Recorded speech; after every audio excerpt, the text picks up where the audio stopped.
اسمي رارات الهلدان من مدينة راس العين. بداية راح أحكي عن شخصيتي ككوني امرأة عربية من مدينة راس العين.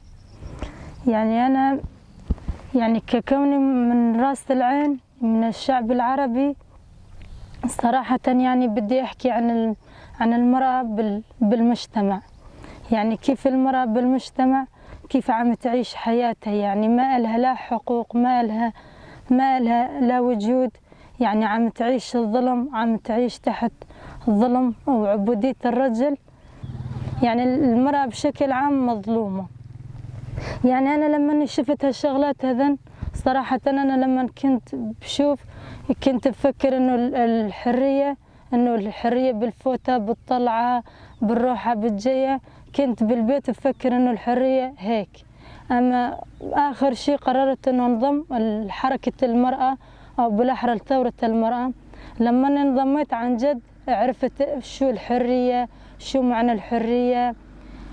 من ضمن هالتدريب اللي أخذته وشفته بثورة المرأة وحركة المرأة، عرفت للحرية معنى. صح ما وصلت لطريقة الحرية، أما الحرية شيء مثلا شيء ملموس، شيء تعيشينه، بلكي صح ما وصلت لخط الحرية. أما الحرية عم عيشها هون بثورة المرأة، من ناحية الإرادة، من ناحية الفكر، من ناحية القرار، من ناحية التصرفات، بكل شيء أنا حرة. طبعا من ضمن شيء واقعي، من ضمن شيء مفهوم، من ضمن شيء صح، مو من ضمن شيء غلط نعيش الحرية. نحن عم نمر حاليا بالحرب العالمية الثالثة أولا نقول، وثانيا إلها أهداف. بلكي صار الهجوم على مناطقنا، بلكن احتلت مدينة راس العين، احتلت مدينة تل أبيض، سلوك، عفرين. هاي المناطق كلها احتلها أردوغان. أما مو بس أردوغان، كان له يد بهالشي هذا. الدول كلياتها مثل ما نقول إنه مؤامرة دولية.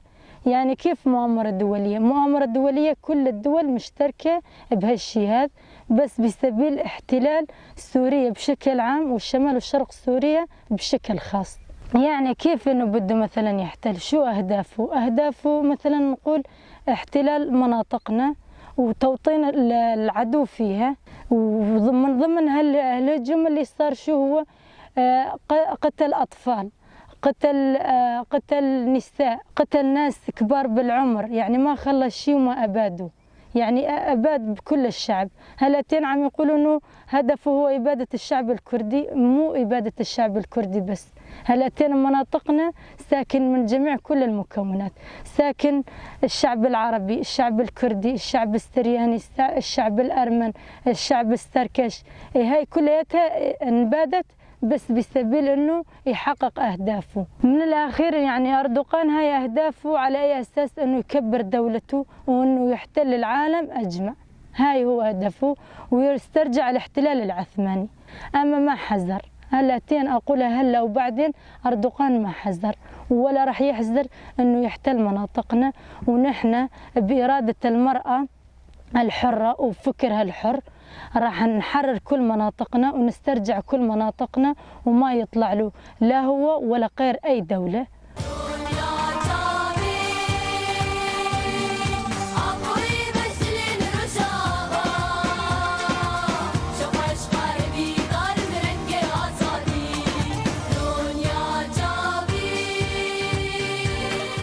أنا بالنسبة كامرأة عربية تجرأت وصارت عندي جرأة وجسارة وانضميت لحركة المرأة الحرة. بالجبهة هون لازم تكون إنه مثلا جاهزيتنا للحرب تكون منيحة، كفكريا كجسديا كروحيا.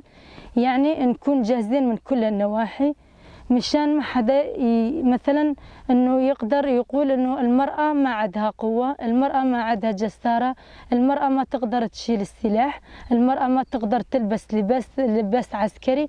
لا، هذا الشيء مو صحيح او بالاحرى غلط.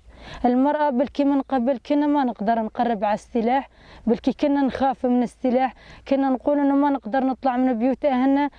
أما حاليا أنا صار عندي خبرة من جميع الأسلحة. صرت لما ألبس البدلة العسكرية صار إلي هيبة، صرت أفتخر. يعني ما لازم نخاف نهائيا، لأنه السلاح ندافع فيه عنه، ندافع عن وطننا، ندافع عن حالنا.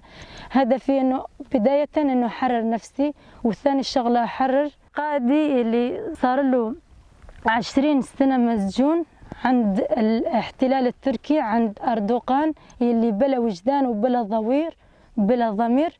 وراح أدافع، راح أظل قدر الإمكان، راح أعطي كل قوتي وكل جسارتي، إنه بس بسبيل إنه مثلا ما تظل أي امرأة مظلومة وما تظل أي امرأة تحت العبودية، ومشان نحرر قائدنا اللي أسس هالثورة هاي اللي هي ثورة المرأة الحرة.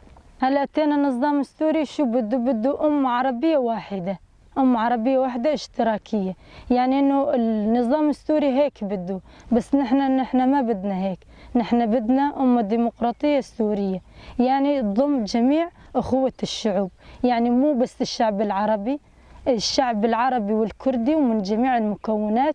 أنا إنه هدفي إنه يصير مثلا سوريا أمة ديمقراطية، هذا هدف الثاني.